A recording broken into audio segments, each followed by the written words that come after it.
You're listening to the Renegade Blitz podcast, a podcast for Steelers fans by Steelers fans. Follow us on Twitter at Renegade Blitz, read articles on renegadeblitz.com, and like us on Facebook.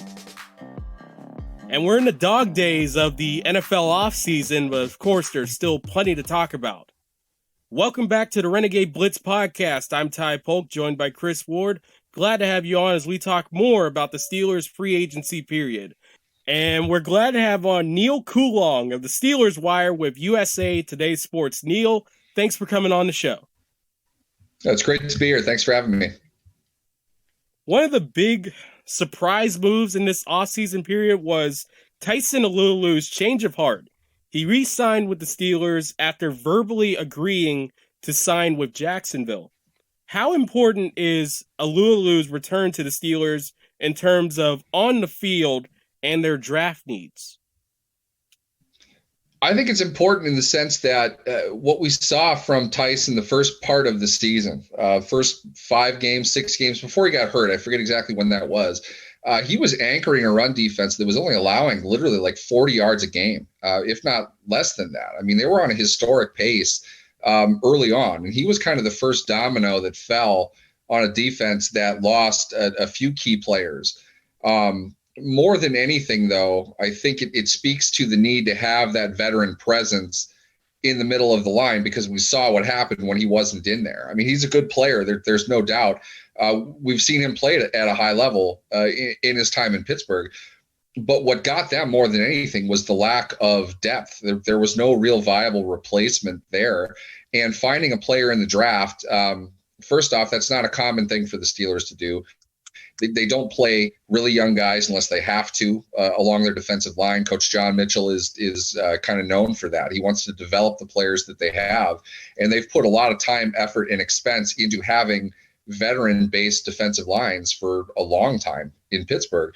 And that was really the strength of their team. I think that was probably the best defensive positional unit. I know what that means in reference to comparing it to the outside linebackers. But when they had a line that had experience across it, like Cam Hayward, Stephon Tuitt, and Tyson Alualu have, and you have the ability that they have. Cam Hayward's a high-level player. Tuitt's pretty close to that level. Alualu fills in well with all of that. Everything falling behind them gets that much better. And that's how they've built their defense. That's how they prioritize it.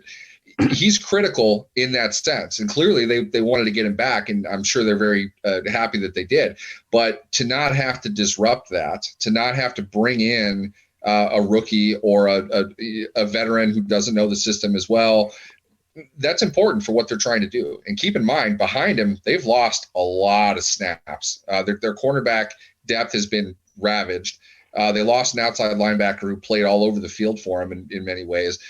They needed some continuity. So I think, yes, there is value for Alualu being in there, but almost more importantly is not having to deal with more loss along their defense in several ways. And he's fairly inexpensive.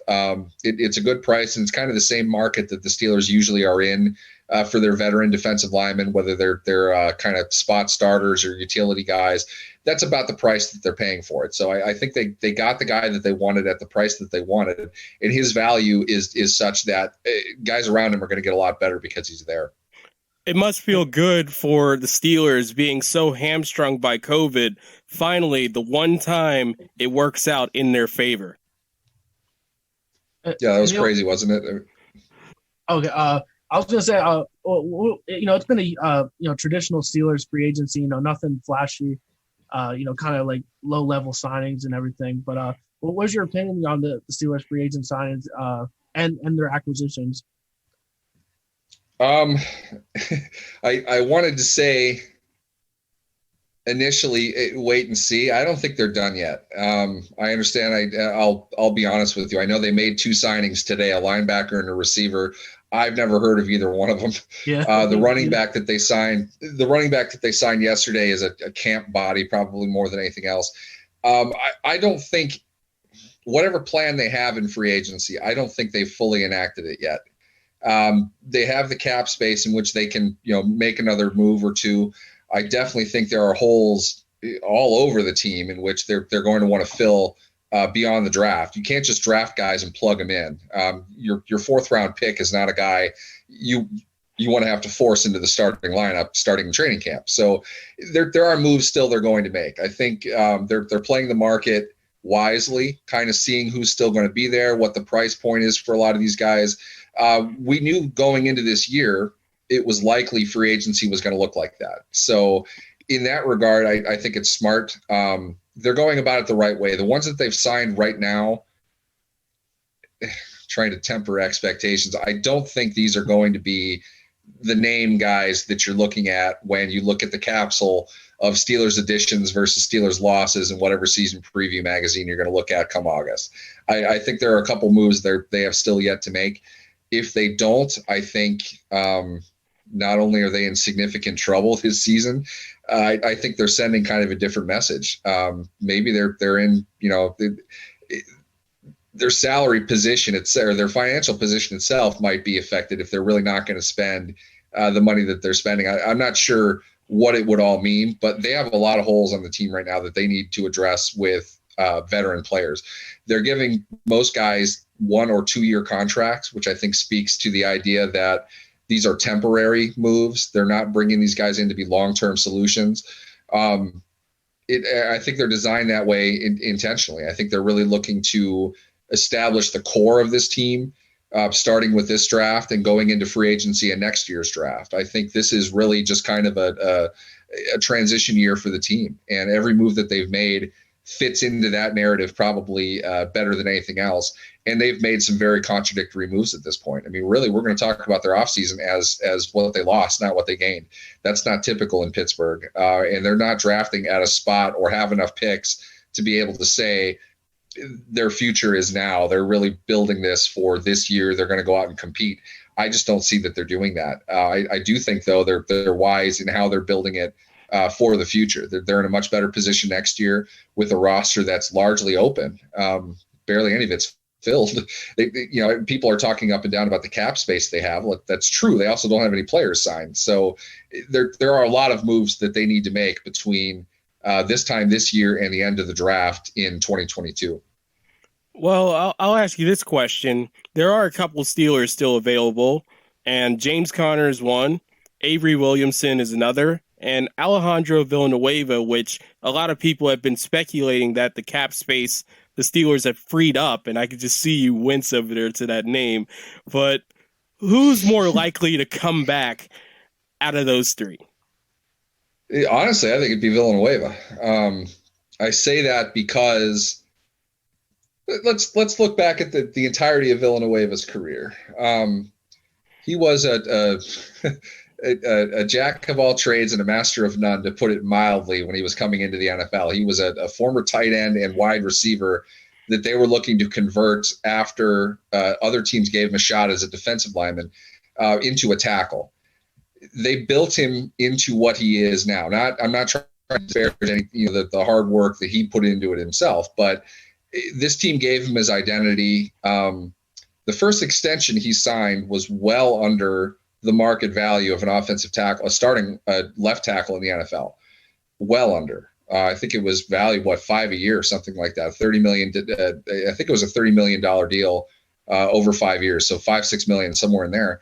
That's not even half of what a veteran on an extension is getting to play left tackle for the NFL, for most teams in the NFL today. That to me kind of suggests, not to say that it's not about money, but I think he recognizes his value really kind of sits in with Pittsburgh, their structure, how they've done things, the way that they've done them. If he's looking at playing for another team, I think he can get something of a contract, probably not guaranteed, compete for a starting job, if not just be, the utility backup lineman. I think he still has that ability in the NFL. I think his highest value, though, is in Pittsburgh. I would think at this point, I haven't heard his name tied with any other team except for Pittsburgh, which doesn't mean that nothing has happened. But it seems to me like it'd be likely that he's saying, I'll sit and wait and see if Pittsburgh has a need. If they don't, I'll hang him up. This is where I want to be. This is where I'd rather play. I don't want to go play for the Texans or the whoever. I'm more interested in staying here. I'm not going to get a ton of money. And if that's the case, then I'd rather just play in Pittsburgh. In other words, if a team offered him whatever the crazy valuation that Pro Football Focus gave him, something like $45 million over 3 years, which I don't know if they watched the game to suggest that that's truly his market worth. If somebody was giving him that, I think he'd sign that. But Pittsburgh obviously is not going to do that. And I don't think anybody else is either. He might just simply be saying, this isn't worth my time at $1-2 million to go somewhere else. I may as well stay here if I have that much money being offered to me, or just be done with it. Something about Villanueva kind of suggests to me that that's sort of the route that he would take. And we've seen that happen before. It's not rare for a player to say, I have some money. This isn't making or breaking my financial future. I'd rather just stay where I am and take, a little bit less to do that. Pittsburgh might have a need. Let's keep that in mind. Fact, Zach Banner's contract is not a 2-year deal. It is largely a 1-year deal with a team option for a second year. They can cut him without much pain next season. That's probably the contract you give to a guy who tore his ACL in September. You don't know what type of player he is. I know that he's fun on social media. He seems like a great guy. He stands up to Mark Madden and all that. It doesn't really translate well onto the football field. The Steelers are making decisions based on that, not what he's doing in his spare time. That said, we don't know enough about the guy. But what fans are suggesting with the idea that they signed him to be their left tackle is that the team saw enough from Banner in a training camp where he's competing against a player that we saw to be fairly mediocre in Chuck Okorafor. He did enough in the how many ever snaps that he had in week 1 before he tore his ACL to not only earn an extension, but to be moved over to the left side and be in a position where he can command a lot more money. Does that sound like a solid plan? I mean, it seems to me more like, kind of, we'd rather have the guy than not have him, and we need to plug him in somewhere and start him. So we're going to give him something now. If he's good, we can talk about a new contract next year when we have a little bit more money available to spend. Either way, it's absolutely not a long-term option. And you have the whole, draft thing coming up. Them not wanting to start a rookie tackle or not prioritizing the level of player that you would need to get if you want to start a rookie, which would really be first, maybe second round. That's a premium spot for a premium position. The Steelers, as I'm sure you guys know, have a history of not really prioritizing the tackle position much. Yes, I understand Mike Adams waved, he created a lot of noise back in the day. He was supposed to be their first pedigree left tackle. They don't draft that position very often. In fact, I would argue Marvell Smith might be the best left tackle in Steelers history. Do you realize that? He's a one-time Pro Bowler. He was a good player, no doubt. Don't get me wrong, but that's your best left tackle. I mean, I think as soon as Joe Thomas gets inducted into the Pro Football Hall of Fame, every other team in the division has a no doubt, no-brainer, one of the best left tackles of all time. The Steelers entered that conversation with Marvell Smith. Okay, they don't really prioritize the left tackle position as a high-level player. They don't pay for that.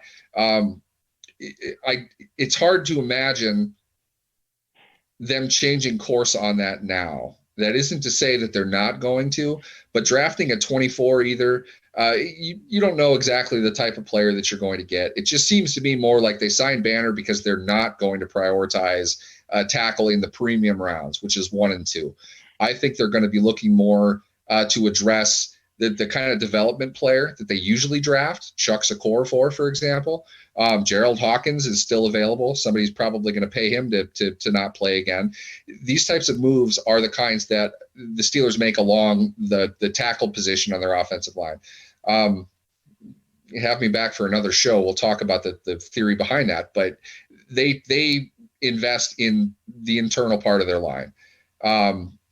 Zach Banner nothing that we've been given suggests that Zach Banner is a long-term option. I would think they'd want to address it in the draft. All that said, it doesn't, none of this excludes the idea that Villanueva might come back on a 1-year deal, if for nothing else, for depth. I don't think it's going to cost him all that much. He can't possibly expect to get $10 million in free agency come April, come closer to the draft. In fact, I don't even think he would be signed before the draft. I think they would probably wait and see what they have, both from the draft and undrafted free agency. That second wave, third wave of free agency comes through at that point. His value is going to go down. Maybe they want him to bring him into camp and see what he can do. No guarantee that he makes the team. To me, that seems like the most likely thing that they would do with Villanueva. James Conner, I don't really see a need for them to bring him back at an elevated veteran salary. I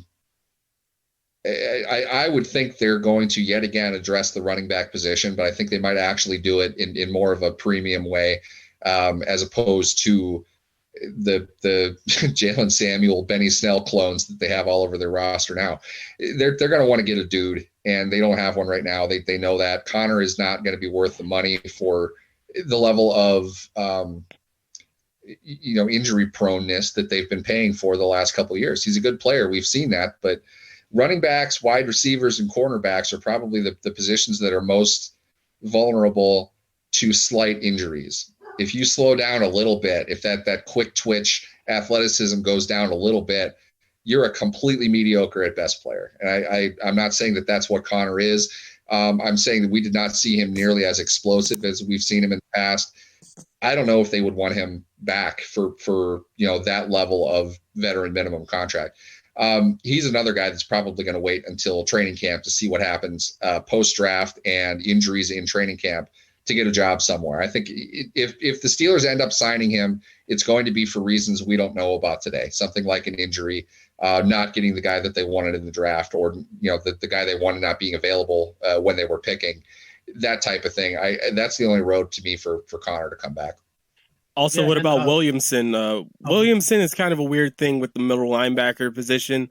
The Steelers brought back Spillane, and of course Devin Bush is still there, but I imagine they would like to have maybe another veteran middle linebacker, but they have been connected to a ton of people in the draft. If you look at the way the Steelers have been conducting their business so far this offseason, they've met with a lot of the more premium level inside linebackers in the draft. I think they might be looking to address that position with a fairly high pick, a guy they can get on the field fairly quickly. That is a position, unlike the defensive line, like I said earlier, that they plug rookies into all the time. I mean, they have no problem with that at all. I don't think that Robert Spillane, for as much as I enjoy watching the guy play, he's not a long-term solution, but he's a very affordable one for this season. That's the reason you get rid of Vince Williams at the price point that he was at. Spillane can fill in for that, but I really think they want to address that position with kind of an infusion of youth. I think there's some value to that for the Steelers in this season and moving forward. That said, a guy like Williamson I think can be a role player, but I'd ask this: if you want Williamson, why don't you want Vince Williams on something similar? Williamson clearly is not commanding much of a market for his services. Could be a guy that, again, is going to have to wait to see what teams do in the draft before he gets any type of significant offer. Williams can be Vince Williams can be an early down run stopping player. He's a leader on the team. They all know him. They're familiar with him. His teammates want him back. That to me would seem more like the smarter move if they are looking to invest in a first or second round inside linebacker. And I don't, from the moves the Steelers have made so far, the interest that they're showing players within the draft process right now, it seems to me like that's something that's on their mind. They're at least thinking about it. You'll see how the draft plays out. I mean, you're drafting at 24. You don't necessarily have as much foresight as you'd probably like into whatever other teams are going to do. But it would not surprise me if they want to address that fairly early in the draft, and that's their future guy. And going back to Villanueva, Ed Bouchette on 93.7 The Fan 2 days ago said that sources told him that Villanueva was in the process of putting his home in Pittsburgh up for sale, and the Steelers asked him to hold off on doing so. So it should be interesting to see how that plays out. I thought that was interesting, and I guess Dunlap said that he spoke with one of Villanueva's neighbors who told him that his house is under agreement. So who knows there, but definitely I thought that was interesting news there a couple days ago. I've heard that a couple times. Sources of local media is always fun. A house can be under contract. He can sell the house. He can move to an apartment and he can move to a different city and still play for the Pittsburgh Steelers. Ed Bichette is a great guy. He's the Hall of Fame reporter. Everything that he has earned in his career is absolutely legit. I'm not questioning him in any way. The Pittsburgh Steelers did not tell a guy to not sell his house. Okay, that's a personal thing. It's not. Teams don't do that. They may tell him to stay in shape. They may tell him to stick around. They may say in a facetious way, don't sell your house. We want you to come back. I don't think they meant that to be literal, but I think all the dots are connected and point clearly to the idea that there might be some interest there for Villanueva coming back. I don't think that's a stretch by any sense of the word. So I'm not discounting Bichette's report, just the literal nature that fans have taken with it to a point where I've had multiple conversations with people that know the realtor, that know the listing agent and all that stuff. It's like, it doesn't matter. He can sell his house. He can downsize. People do this all the time. They're not that different from regular people. It's if he wants to live somewhere else or they're looking to retire somewhere else, that's the kind of move that you would make. I mean, I don't know if you guys remember when pre-free agency last year, when Tom Brady sold his house in Boston, people went absolutely ballistic because that's the sign that he's moving. It's like, well, yes and no. I mean, either way, they're preparing to do something that's personal, that's done for the family. He can commute from wherever he is, get a townhouse or a condo in Pittsburgh and live there during the season. Most of the players on the team do that. They don't live in Pittsburgh in the offseason. So I wouldn't be surprised if Villanueva is signed. I wouldn't be surprised if he retired. I think those are probably the two most likely options here. Yeah, Craig Wolfley, he wrote that on Steel City Insider the other day about that. He wouldn't be surprised if Villanueva retired.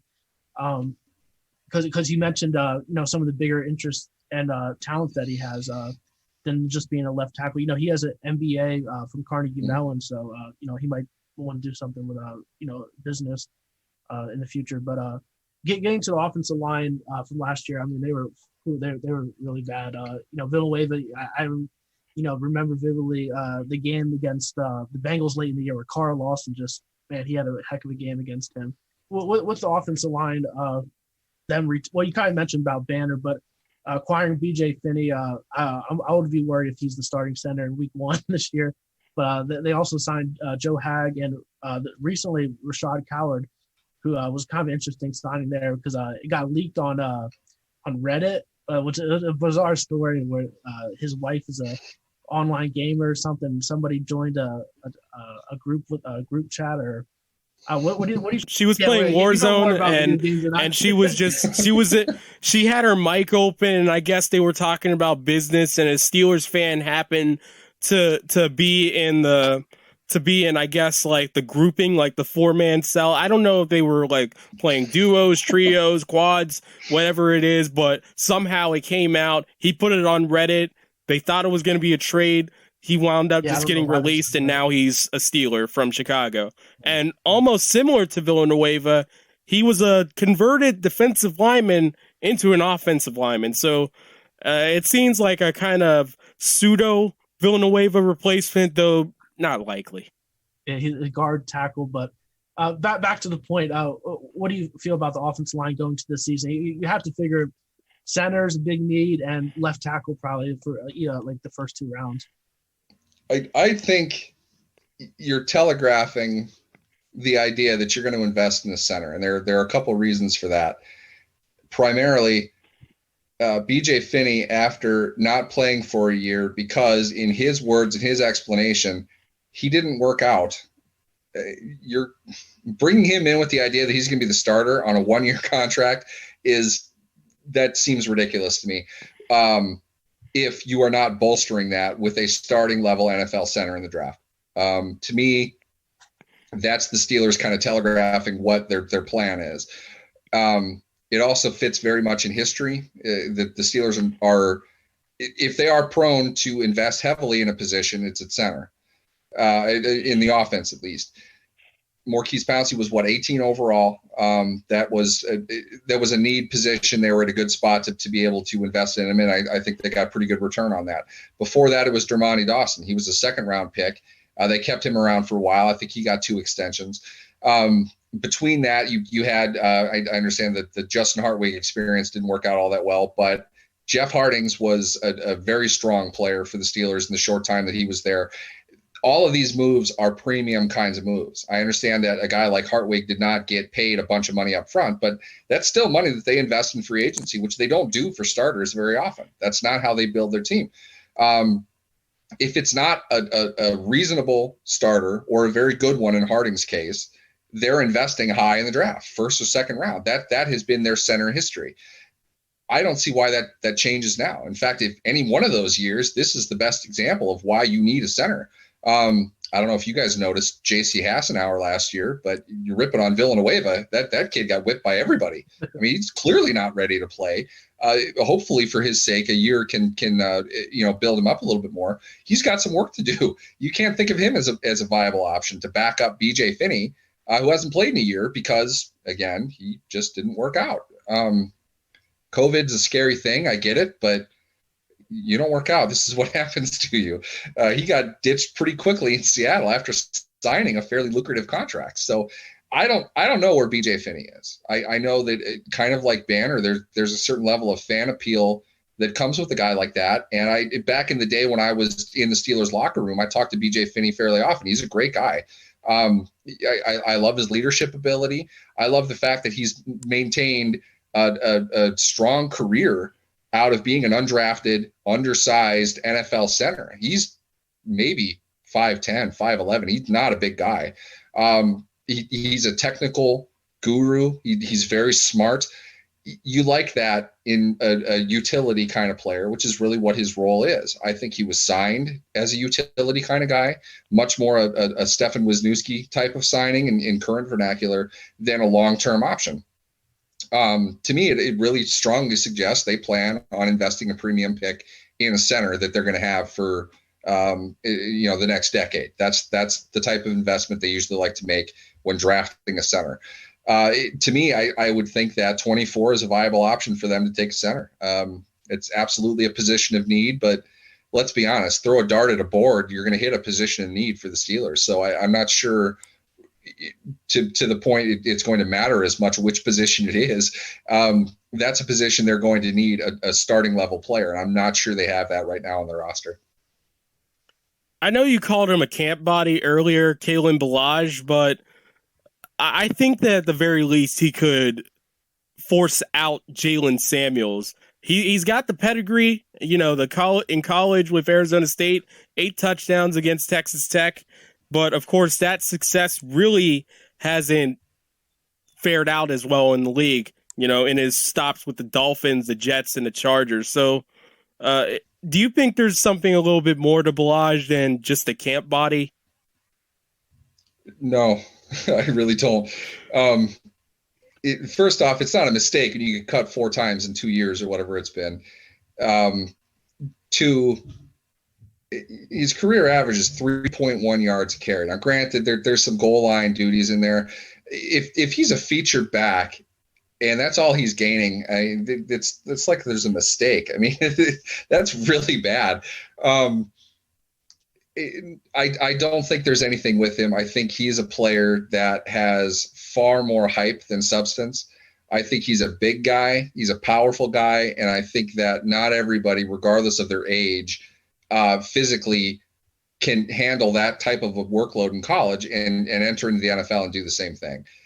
He looks to me like he's very slow. I think he got away with kind of being the biggest kid in his college class, running over littler guys at the college level, and he's beat up. To me, I'm just saying that. I don't know that. I'm not trying to disparage the guy or anything like that, but he doesn't look to me to be an NFL level player.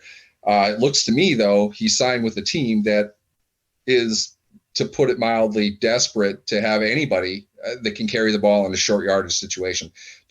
I don't think people fully understand how horrible this team was in short yardage last year. They were miserable. I think there was a stretch where they failed like 12 times in a row on 3rd or 4th and 1 or 2. They broke out tackle eligible plays. They threw wheel routes to their 4th running back. They didn't have any other plays that they could try. Nothing worked. So if they are going to have a comprehensive, thorough look into finding a player that can carry the ball from here to there, I think they're going to do that. I think they're wise to do that. If Balazs is the type of guy that they feel can do that, great. Give him the rock. Let's see it.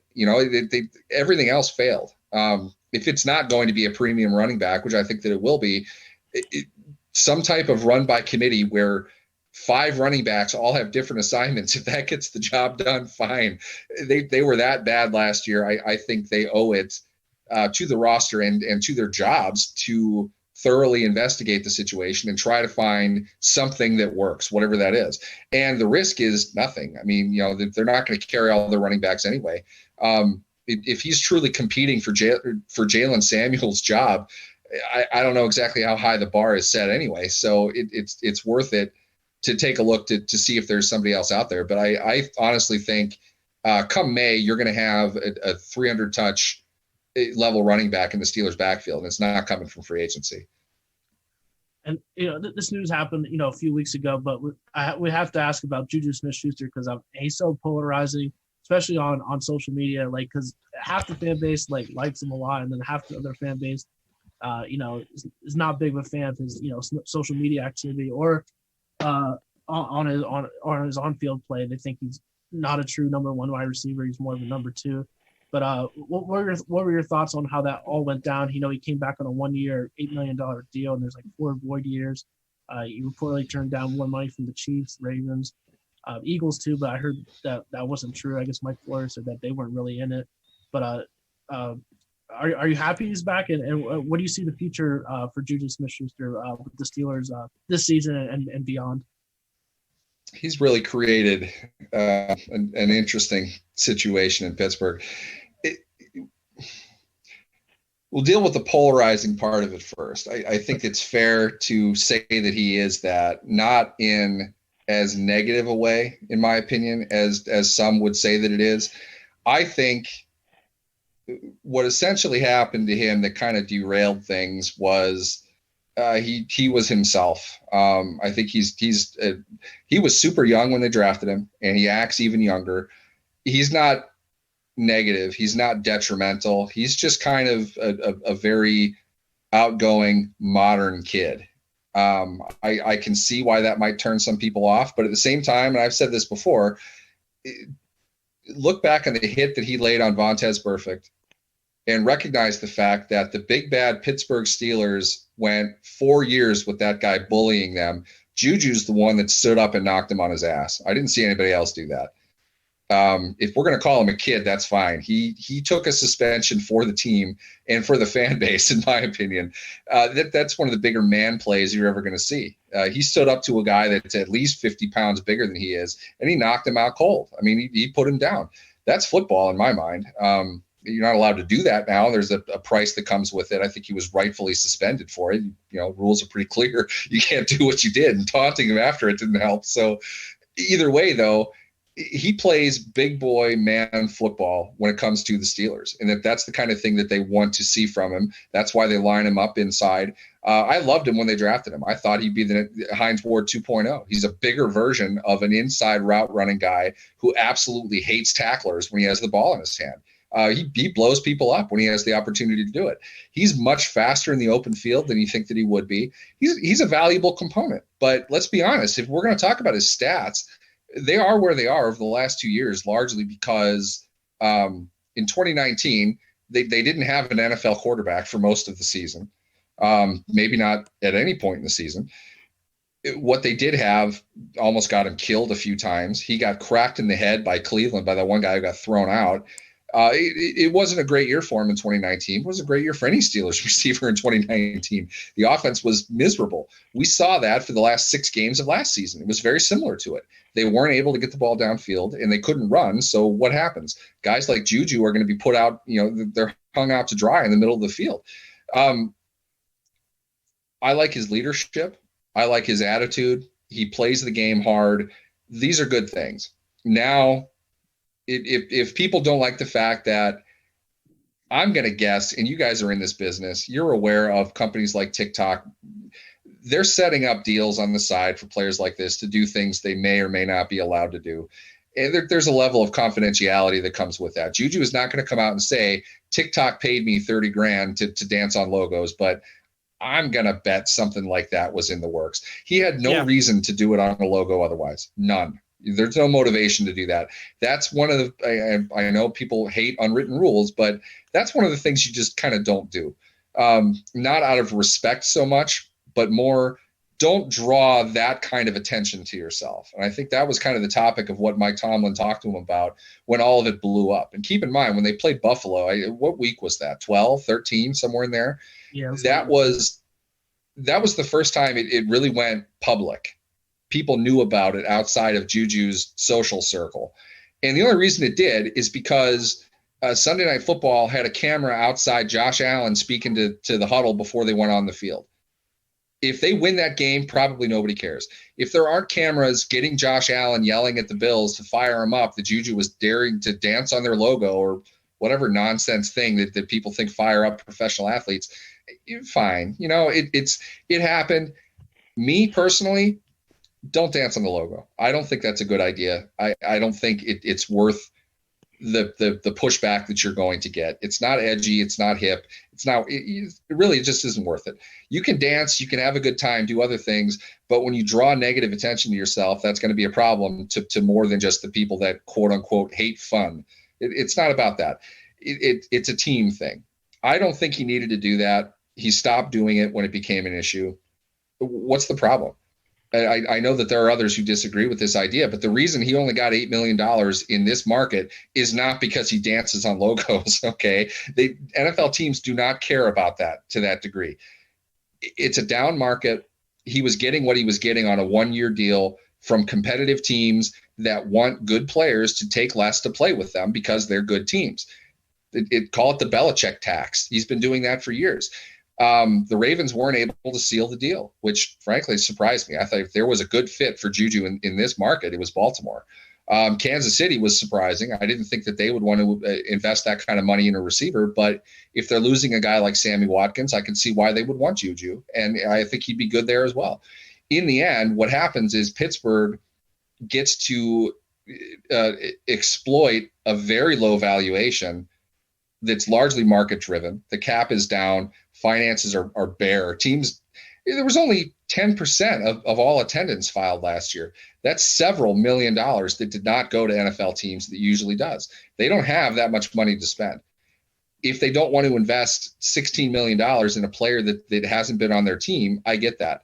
For Pittsburgh to sign him to a one-year deal, that's mind-blowing to me. That doesn't make sense for either side.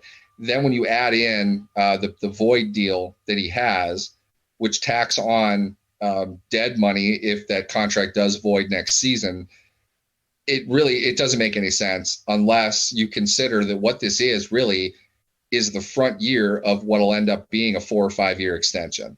Next year they can sign him. That salary cap hit is minimal on a per year basis. It's only $1.4 million in each of the next 4 years if the contract stays on the books, which it would if he gets an extension. So I think the Steelers are exploiting kind of a riff in the market. A player like him shouldn't be making $8 million. He should be getting a lot more than that. They're going to end up getting a very team-friendly contract out of Juju for that reason, but they have to get through this year with a tough salary cap hit. They would not have signed him to a straight-up one-year deal. So to me, I think it's a very sound business investment, and I think they can do a lot more with Juju when they have their SHIT figured out on offense, which they flat out have not had the last 2 years. So it's an investment. I think this is the type of move that's going to make a lot more sense in the future as opposed to right now. You get him around for now on 1 year. I think this is kind of a lame duck year in a lot of ways anyway, but he becomes a core player when they sign him to an extension next year, which is what they're going to do. Just to talk about one thing, thank you for putting out that theory about TikTok possibly paying for him. That really makes sense considering that it started in Dallas. And if you remember, Dancing on the Star logo, Terrell Owens. Yep, there you go. That makes money. So that makes a ton of sense. I want to hear your theories on the Cam Sutton Steven Nelson situation. Of course, Cam Sutton has a 2-year deal. It seems that he could be the future cornerback number 1 for the Steelers after Hayden's gone, but now he's firmly the outside corner. And I want to know that did the Steelers make the right choice with Sutton? I think they did. This is one of my better theories, so put your tinfoil on. I think, honestly, I went into this offseason, you look over the roster, everyone was screaming about the cap space. I had a thing on Twitter where I said, I'm going to give you $10 million in cap space with 3 moves the team is absolutely going to make. The first one, obviously, Ben's contract. I said you can do a void deal, dropping down to this. I think, within $1 million of what it ended up being. A very easy move to make. It freed up a bunch of money. On top of that, you can restructure Cam Hayward. I would even argue that that's been their plan the entire time. That saves another $9 million or whatever it was. The third one was something is going to happen to Steven Nelson's contract. I know this seems strange, but you look at it from the Steelers' perspective. We have Nelson, a guy that we want, at a premium position. He's not old, but this is the last big extension he's probably going to get. He's going to want to cash in on that. He has 1 year left with a fairly large base salary. This is primed for an extension. But what I said at the time was Cincinnati signing Trey Waynes to a 3-year, $42 million contract destroyed the market for the Steelers. They had to know that it's going to be extremely difficult to get Nelson on an extension that's going to save them money against the cap. Any other deal that was around Wayne's average in total value would have added money to their cap from where it was. Tearing it up and starting over, there wasn't a way around it that was reasonable in my mind. If they could get him to take a sucker deal, then yeah. But if Nelson wanted market value for a cornerback, the Steelers were not going to be able to get that on an extension for this year. If that's the case, are you going to cut him? Because now the question becomes, is he more valuable to 1 year? And we're already saying we don't want to pay this extension. If they're going to make him play this year on $8 million when Trey Waynes is making 14, William Jackson just backed that up. Adoree Jackson backed that up. All these other deals are coming out there. Nelson's not going to want to re-sign with you if you're not signing him now. So he's going to leave next year anyway. If that's the case, your real value is in $8 million in cap space, in my mind. What do you do with that? Well, here's the fulcrum of the whole thing is what you can get Cam Sutton for. If we're able to retain Sutton in the Steelers' mind, we have leverage over the situation because we would want Nelson. I think objectively it's fair to say Nelson's a better player than Sutton is. In 5 years, that might not be the case, but I think today we can say Steven Nelson's a better cornerback. The value of Nelson, though, really comes into the fairly significant amount of cap space that he represents. And if we can get Nelson on the cheap, and keep in mind, again, very similar to Zach Banner, he signed Sutton signed a void deal. So he really has a 1-year contract.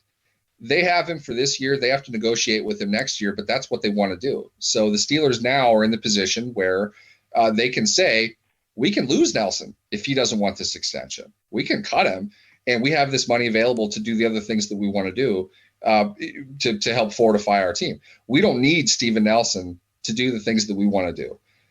I know that seems crazy, but it makes perfect sense. Sign the extension or get cut. They went and told him that because that's it. If you aren't going to sign with us in a way that's going to help our cap and lock you up long term, we're going to move on because we need your money for somebody else. I don't know how they explain that didn't happen. To me, it's the most logical move that they could have made. That, or what you're really saying is whatever it is that we do with Nelson, if we get him to an extension, then we're going to approach Joe Hayden about the exact same thing. They don't have to now, and they're not going to because Hayden knows they can't get rid of him. They don't have the ability to do that.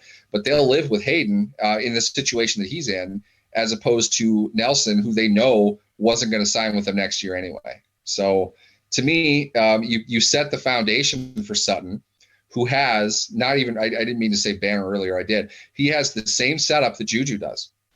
So again, you're talking about what's kind of in a way half of a franchise tag. They're keeping him in place at a low salary, lower than what the market would pay him. And while they have the opportunity to negotiate with him next year, they also have the opportunity to tag him if that void deal goes away. So in my mind, they've set up extension negotiations with both of those players who are young. They play premium positions. They're guys that I would think the Steelers would want to lock up, but they have to get through this year first to do it. So in my mind, I do think they want Sutton long-term. They'll have the ability to negotiate what would look more like a top-end cornerback contract next season, provided he proves it. If he goes out in the field this year, nobody remembers Steven Nelson with how well he plays. He gets the 5-year, probably the valuation that's going right now for cornerbacks, $65 million, something like that.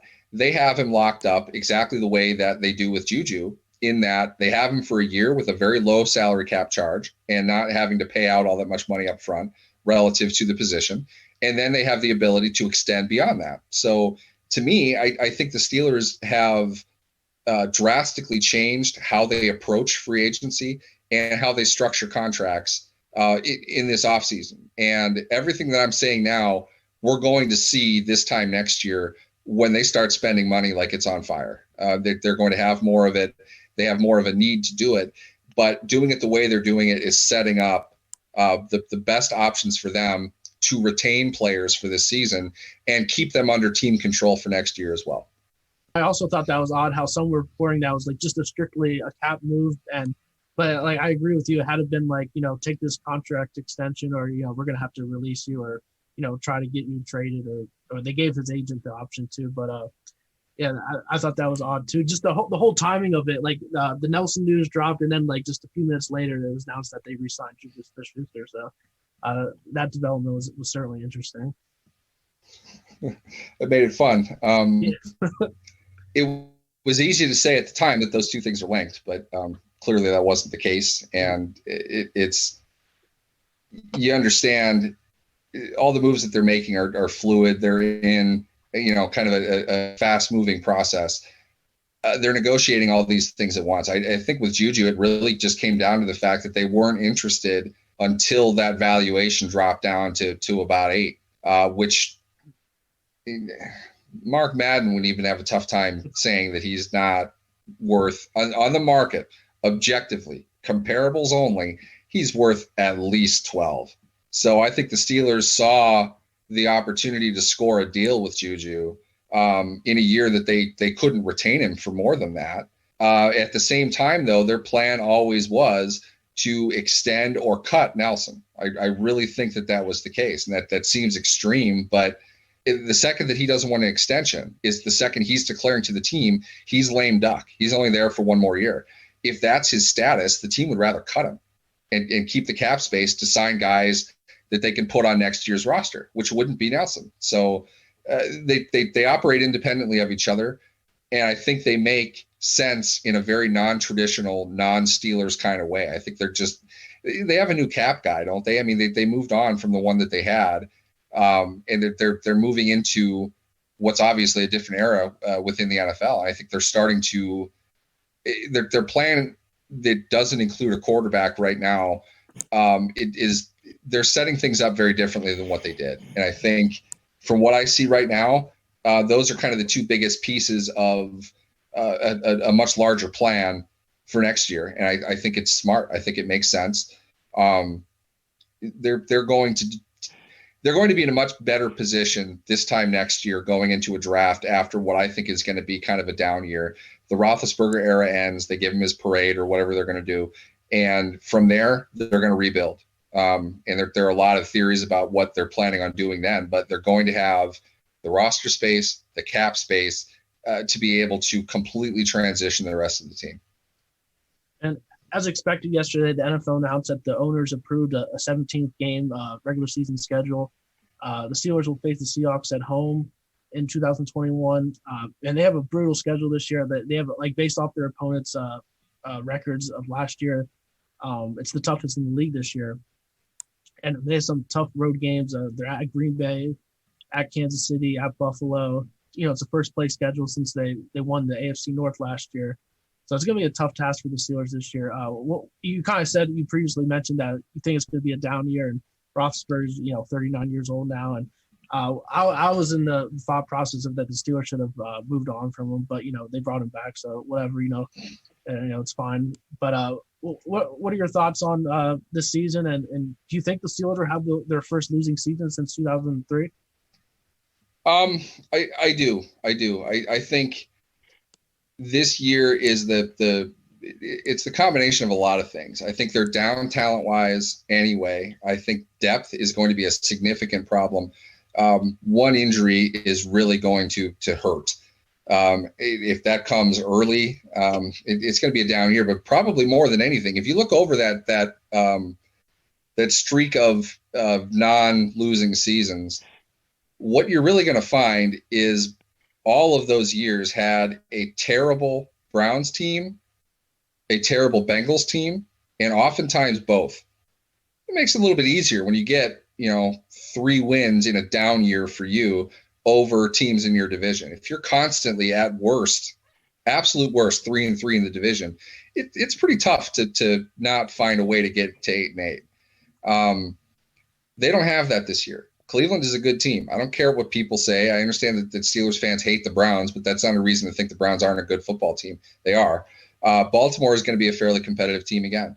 Cincinnati is going to get players. They're in a excellent position in the draft. I'm not sure many teams have had the fortune that the Bengals have the last 2 years. They got the first overall pick in a great year to get the first overall pick. That doesn't happen to everybody. Ask Kansas City, who just cut Eric Fisher, the guy they had to take 1 overall, because there wasn't anybody worth the number 1 pick when they had it. Joe Burrow is a pretty nice guy to get. Trevor Lawrence is a great player too, but Joe Burrow is a great player.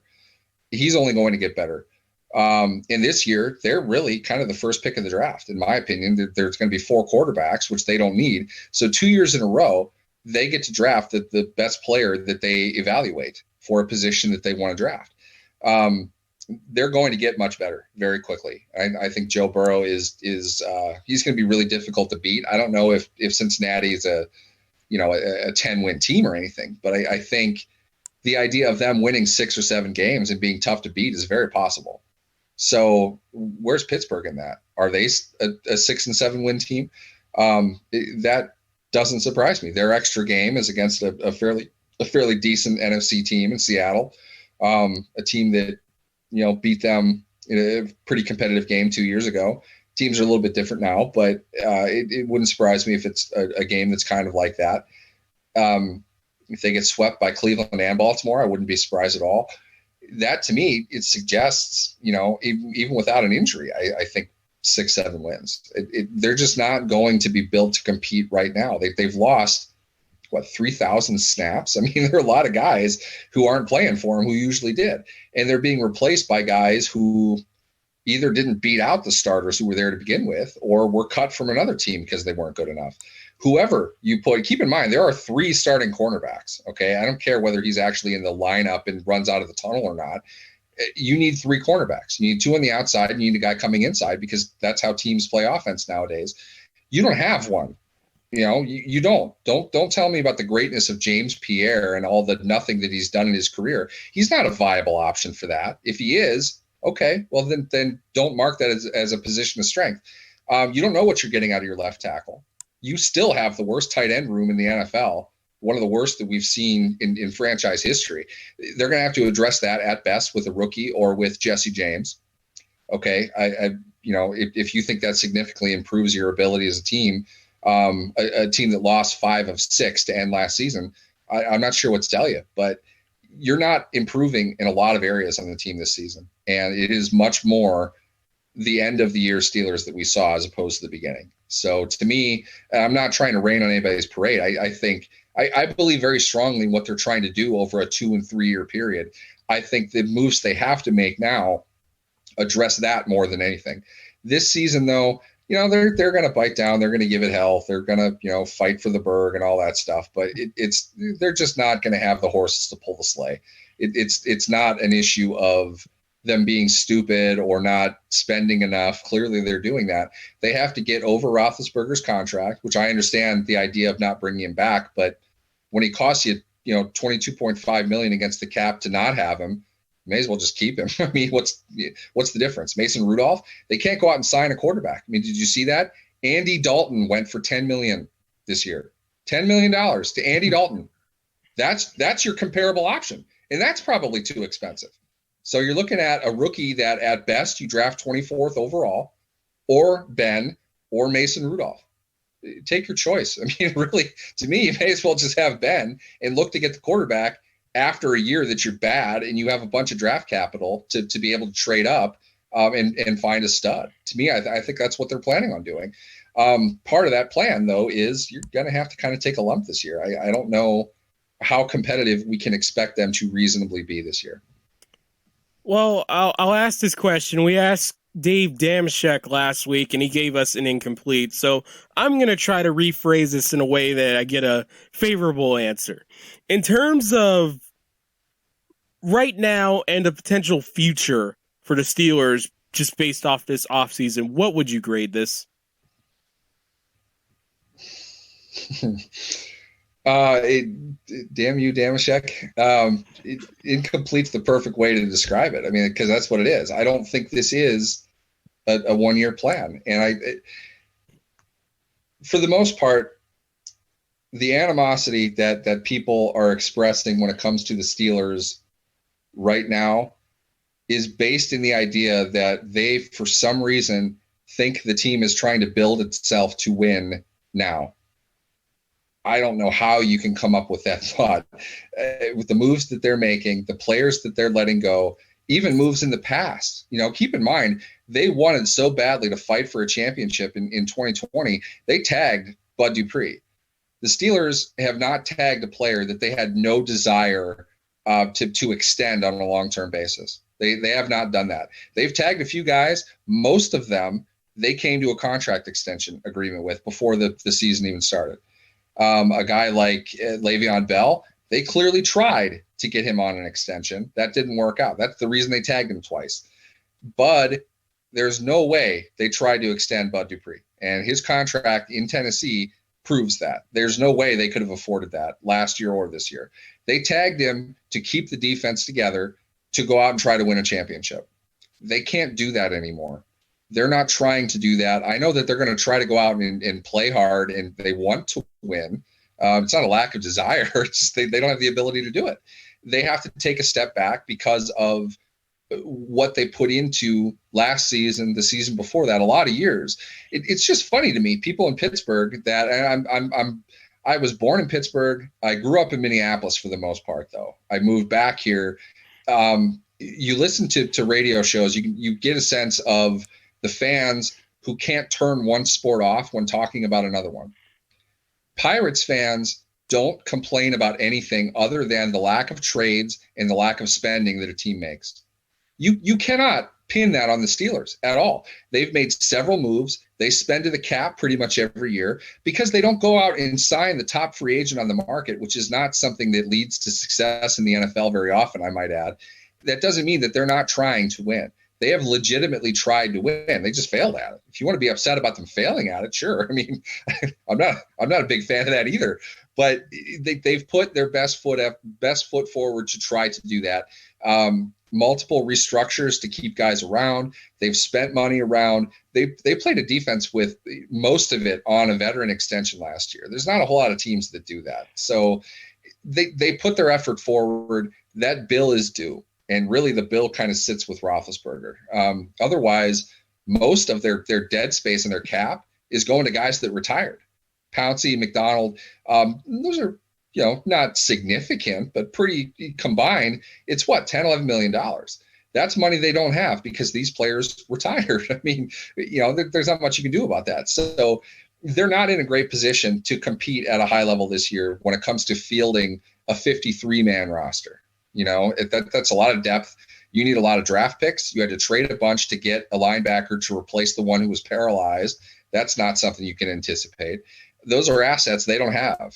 And the cumulative effect of all of this, it's going to be too much for this season. So I see that the moves that they're making now, where we sit today, I'd probably give it a C, just simply because I don't know how this is all going to work out. Most of what I've told you is my own theory, my own assumption.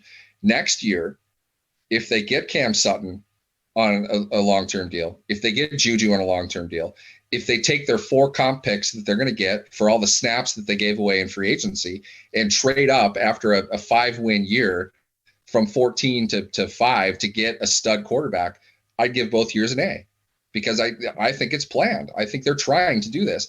They're giving themselves options for next year. And sometimes it takes a step back to take 2 steps forward. And if you don't agree with me, if you don't believe me, what do you think the Patriots did last year? Do you think it's a coincidence that like 9 players decided not to play? They had half of the players in the league that opted out. I don't think that was a coincidence. I'll tell you why. All those players, their salary in that year went from whatever it was down to the $350,000 minimum that they were going to get. That took money off of their cap. Okay. The cap space rolls over into the next year. So they saved, not a math major, but if a guy had $10 million, his cap number went down to 9, they saved the $9 million against that year's cap and then rolled it forward. They made $1 million on that player against the cap. So now when they bring him back, he's worth less than he was. So that money is really kind of what enabled them to go out and spend like crazy in the beginning part of free agency. They had a 2-year plan. You can see it now, what they tried to do. Most of it was to get around what was going to be a down cap year in 2021, which is where we are. And on top of that, knowing it's a down cap year, Belichick is aware he has far fewer competitors in the market to go against when it comes to bidding on other players. So really, a lot of these guys were signed for fairly decent deals, and deals that weren't driven up in price. A guy like Jonnu Smith, I understand, probably not so much a 4-year, $50 million guy. Maybe there is some competition there. But Hunter Henry didn't sign for much compared to the market, what you'd think a Hunter Henry would get in the market. He's getting a lot of these guys for the least amount of price that you could have expected, because nobody else can compete with him in the market. That was planned last year. I think the Steelers are they're thinking along those lines. They're not going to go out and spend $65 million in free agency the way that the Patriots did. But I do think they're loading up to make the core of their future team begin next year. So I'm going to say a C for right now, because really they didn't do anything. I don't think they screwed anything up, but the moves they made all made sense to me. Call it a C, and I think it has room to be an A next year if they do the things I think they're going to do. Let me ask you this, at least. Are you confident in the Steelers' ability to rebuild? Because you mentioned it a little bit, but in the last 5 or so seasons, there's been a noticeable change with how the Steelers do business in a lot of ways. And I think it really started whenever they picked up Joe Hayden from his release to Cleveland. They got aggressive. They're using this new term from the Saints called void years, which is going to be used again as a title for this podcast. I used the void years consume all. That's good. That's good. Into the void years. Claim that one quick. This year is going to be the void years consume all for this podcast. Sorry. I've already said it on the podcast, so thus you cannot take it. It is officially trademarked by me, Tyler Polk. I claim it. It's mine. I would agree. I think they're going to potentially buy that. You mentioned that left tackle, Marvell Smith. I think that within the next 2 years, this is a hot take, the Steelers are finally going to buy that bell cow or draft that bell cow left tackle that they haven't had in their history. I just believe that they're willing to. When you look around at this league, what you need most is a guy to protect your quarterback's blind side. You could see it could lose you a Super Bowl, as the Chiefs showed against the Bucs this year. Chiefs showed them, went out and signed the guys that played so horribly in that game. I agree with that in theory. I understand protection's an important thing. I don't think that means you need to have an all-pro left tackle. In fact, most of the all-pro left tackles usually play for bad teams. It doesn't seem to be the revitalizing move for a franchise to make. That isn't to say that having a left tackle right at that level is better than not. It's just more, I don't know if they need to do that in an immediate nature. But what I'll say is this. They have 7 picks right now that are given to them as part of the usual draft. They're in line to get 4 more compensatory picks, which are going to be, I think, 1 3, 1 4, and 2 6s, something like that. That gives them capital to move up in a draft, to make a move somewhere, whatever that might be. At the same time, though, you don't necessarily want 11 rookies coming in that you drafted, most of which came from better rounds, the top half of the draft. To me, it seems more of a design because some of that is generated from not signing Mike Hilton to a pretty low deal. Moves that you could have made, Hilton in particular, if you had made a move on Steven Nelson 2 weeks earlier, 10 days earlier. You know who they cut 10 days before they cut Steven Nelson? Vince Williams. Why did they wait on Nelson? As I said before, you look over there, I'm absolutely nowhere near, the level of insight and intelligence of your typical NFL cap person. Looking at their roster and their salaries, Steven Nelson's contract stands out with lights. Okay, there's no way they weren't making some type of movement on that contract. Why did they wait so long to do it? One theory, they waited for the market to kind of set itself to see what cornerbacks are doing. Okay, I guess I can buy that. Trey Wayne still signed for $42 million last year for reasons I'll never understand. They knew that. Going into it, they were aware of it. They didn't do it. What they wanted was the cap space. They're not spending it. Maybe they're looking to roll it over. They don't probably want that many rookies going into camp next season because they're going to try to trade. They're going to try to move up and do the things exactly as you said, Ty, that are not Steeler-like. They don't make those kinds of moves often. I don't know. Can you guys say the last quarterback they traded up to draft? Absolutely Never. No clue who that might be. Never. I know it's not Tommy Maddox. I know it's not Bubby Brister, Neal O'Donnell. These are not premium guys. They're not premium guys that they tried to get. Roethlisberger was by far and away the best quarterback they drafted since Bradshaw. Nobody would be able to dispute that at all. They haven't even really tried to move up to get anybody else. So the idea that they have all this capital available, which what could be, I don't know. I mean, we didn't know who Zach Wilson was this time last year. I promise all of you did not know who Trey Lance was last year. I did. I know that because no, whatever. You don't. I did. I know. I follow FCS football, and we talk a bunch on Twitter about North Dakota. I do follow that because I'm also a Carson Wentz stan. So yes, that's good. That's good. It's only me and you left on the bandwagon. I didn't know about Zach Wilson. I'll admit that I didn't know about him last year. But yeah, why would you? He didn't blow up yet. He wasn't good yet. Yeah. So the point is that there's going to be quarterbacks that we don't know about right now, along with the Spencer Rattler freak show that's probably a number 1 overall pick. Guys like that are going to be there available, and the Steelers are going to be in a position to trade up to get them. It's really hard looking at all their moves. You didn't want to sign Mike Hilton because he brings back a comp pick, even though it's a very reasonable contract in Cincinnati. He's making less than Trey Waynes. Can you believe that? It makes zero sense to me at all. You could have signed Mike Hilton. You easily could have signed Mike Hilton if you made the moves that you would eventually make. There's no reason to have not made those moves. They wanted him to walk because then he brings back comp picks for them. They need draft picks. They have nobody on their roster. They have a ton of cap space. They're looking to make most of their moves next year. That's the bottom line in my mind. The quarterback position right now, if I was betting, Dwayne Haskins is their starter week 1. Otherwise, it's the draft pick that they traded up to make. I firmly believe that because I don't think they want to bring in that many rookies. Bring in the premium guy that you need. You probably are going to tag TJ Watt, try to figure something out with that because TJ Watt is going to make like Aaron Rodgers money when this is all said and done. I'm not sure they're going to want to pay that. They're going to tag him next year. That's reasonable for where they are cap wise. And they're going to try to rebuild with a lot of young guys and a lot of free agents. But the centerpiece to that, I really think, is the comp picks that they're going to pull in, because they don't want to sign a guy like Mike Hilton.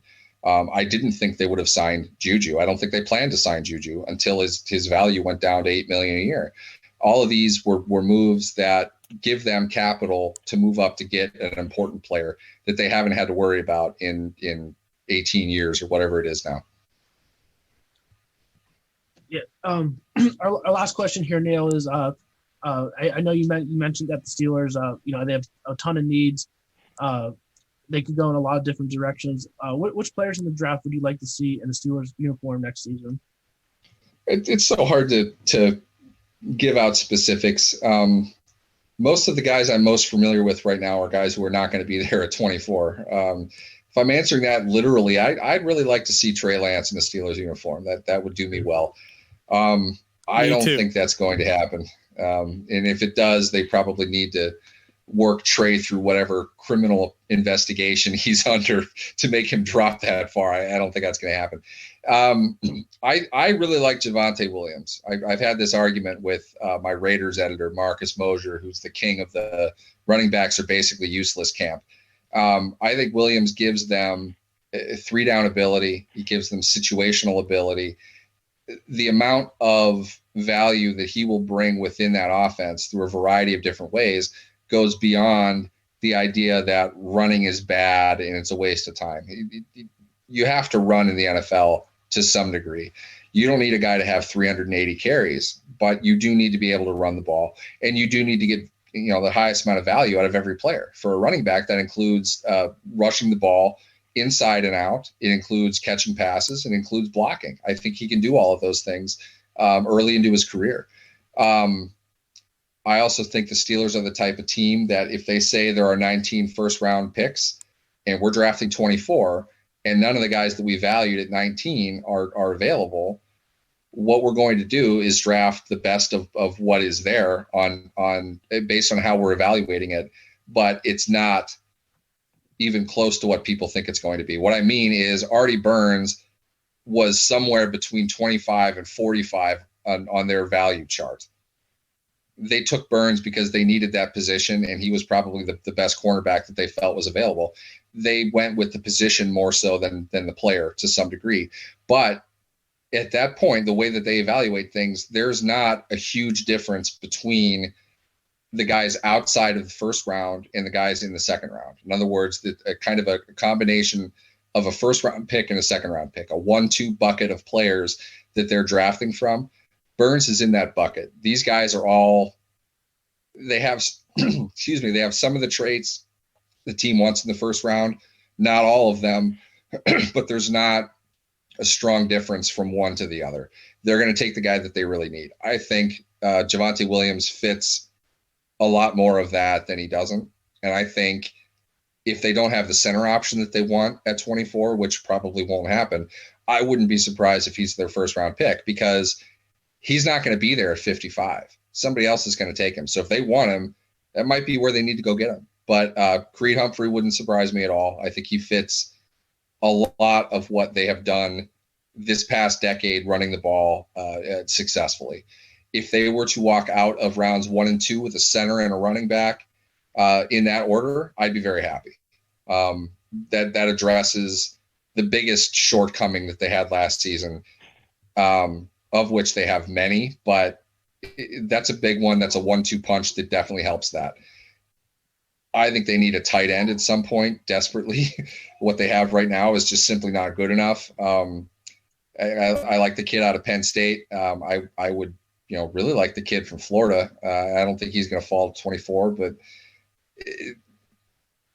it's they're so wide open. I don't know how many mistakes they can make. I think every pick they have is going to be a pick for a position of need that makes sense. So I don't know. Tell you what, let's do it again closer to the draft. I'll probably have a much better sense of understanding of who's out there, who's likely to be where. Well, certainly we do need to do our mock draft episode, or mockery draft, as I like to say, because that'll be the first time I ever did it, and it's going to suck. But Neal, love the optimism. Hey, I'm usually used to, when it comes to the draft, it's like, who'd they pick? Did we need them? Good. All right. So that's kind of it is. But with a year into this podcast, I certainly have to do better with that. And I know I am going to get trolled. But Neal, thanks so much for coming on to the show. Really appreciate your insight and also laughing at my void puns and so much other stuff. Thanks for having me. I appreciate it. I enjoyed it.